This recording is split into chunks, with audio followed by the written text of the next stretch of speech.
រឿងដំរីនិងចំណងហេតុអ្វីដំរីមាសធំបែជាមិនអាចទាញផ្ដាច់ចំណងដ៏តូចនៅជាប់ជើងបានមានបុរសម្នាក់បានដើរតាមសួនសត្វហើយក៏ក្រឡេកឃើញដំរីមួយក្បាលដំបូងគាត់គ្រាន់តែចាប់អារម្មណ៍នឹងរូបរាងរបស់ដំរីតែបានបន្តិចគាត់ក៏បានឈប់ភ្លាមហើយសម្លឹងនឹងគិតដោយងឿងឆ្ងល់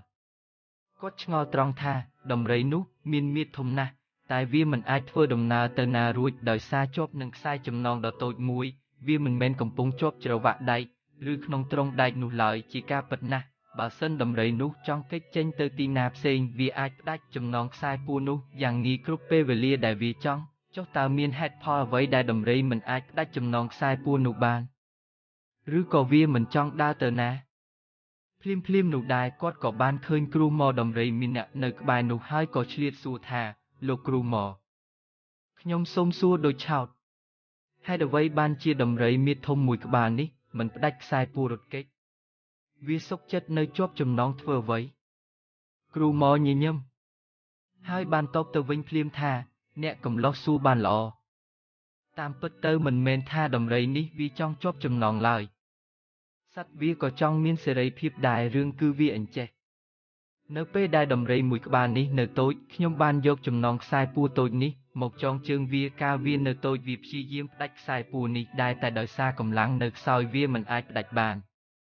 វាប្រឹងម្ដងហើយម្ដងទៀតនៅតែទៅមិនរួចហេតុនេះវាក៏អស់សង្ឃឹម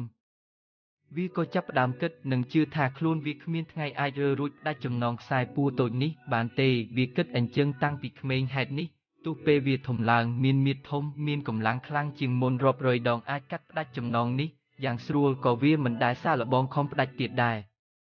ព្រោះក្នុងខួរក្បាលវាលែងជឿជាក់លើខ្លួនឯងថាអាចផ្ដាច់បានទៅហើយហេតុនេះទើបវាមិនដែលព្យាយាមផ្ដាច់ខ្សែពួររត់គេចទៀតទេរឿងនេះមានតម្លៃអប់រំពិសេសសម្រាប់ជីវិតយើងរាល់គ្នា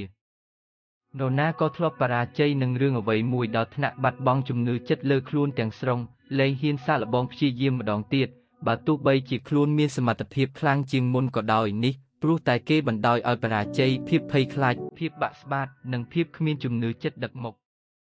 សូមយើងទាំងអស់គ្នាឈប់ធ្វើខ្លួនជាសត្វដំរីបរាជ័យពីអតីតកាលក៏ព្រោះកាលនោះយើងនៅខ្សោយការព្យាយាមប្រឹងប្រែងវាប្រសើរជាងនៅស្ងៀមអង្គុយចាំគេមកជួយ